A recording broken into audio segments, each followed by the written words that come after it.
Black boards అవసరం, black boards అధ్యక్ష ప్రతి స్కూల్లోనూ అధ్యక్ష ఇవన్నీ కనీసం మినిమం ఫెసిలిటీస్ ఉండేట్టుగా కార్యాచరణ చేశాం అధ్యక్ష.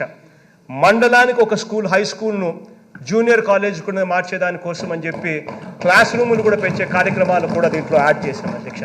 అధ్యక్ష స్కూళ్ళల్లో ఈ నాడు నేడు అనే కార్యక్రమంతో, స్కూళ్ళల్లో ఇంగ్లీష్ మీడియం తీసుకొచ్చే ప్రోగ్రాంతో, ఆ తర్వాత అమ్మ ఒడి అని చెప్పి జనవరి 9వ తారీఖున ఇవ్వబోయే ప్రోగ్రాంతో ఒక రెవల్యూషన్ క్రియేట్ అవుతుందని చెప్పి నేను గర్వంగా కూడా ఈ వేదిక మీద నుంచి చెప్పగలుగుతాను.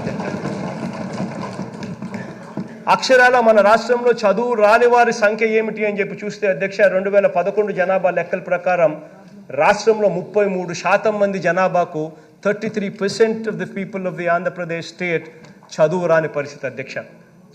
చదువు రాని పరిస్థితి ఎందుకుంది అని అంటే చదివించాలని తపన లేక కాదు అధ్యక్ష, చదువులకు డబ్బులు లేక చదివించలేని పరిస్థితిలో 33% అధ్యక్ష.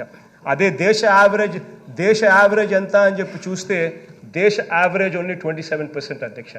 దేశం యావరేజ్ కన్నా కూడా మనం ఇంకా తక్కువ స్థాయిలో ఉన్నాము అని చెప్పి పరిస్థితులు ఇవాళ మన రాష్ట్రంలో ఉన్నాయి అధ్యక్ష. ఈ నాడు నేడు అనే ఈ ప్రోగ్రాము, ఈ ఇంగ్లీష్ మీడియం చదువులు, ఈ అమ్మ ఒడి, ఈ మూడిటితో పూర్తిగా రెవల్యూషన్ అనేది ఒకటి క్రియేట్ అయిపోయి ప్రతి పేదవాడు కూడా ఇంగ్లీష్ బడులకు పోగలుగుతాడు, ఇంగ్లీష్ మీడియం బడులకు పోగలుగుతాడు. అందులో తెలుగు అన్న సబ్జెక్ట్ కంపల్సరీ సబ్జెక్ట్గా ఉంటుంది. తెలుగు అనే సబ్జెక్టు మీద కూడా తాను కమాండ్ తీసుకోగలుగుతాడు.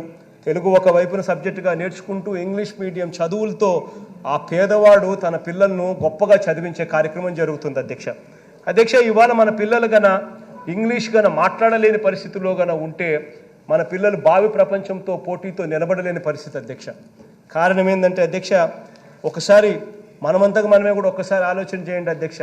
ఇంతకుముందు మన హఫీజ్ ఖాన్ మాట్లాడుతూ అన్నాడు, బయట దేశాలకు పోయినప్పుడు, ఆ బయట దేశాలకు వెళ్ళినప్పుడు ఆ బయట దేశం వాళ్ళతో మనం ఇంగ్లీష్ మాట్లాడలేని పరిస్థితిలో మనం ఉన్నప్పుడు వాళ్ళు మనకిచ్చే విలువ ఏమిటి అని చెప్పి ఒక ఉదాహరణ చెప్తూ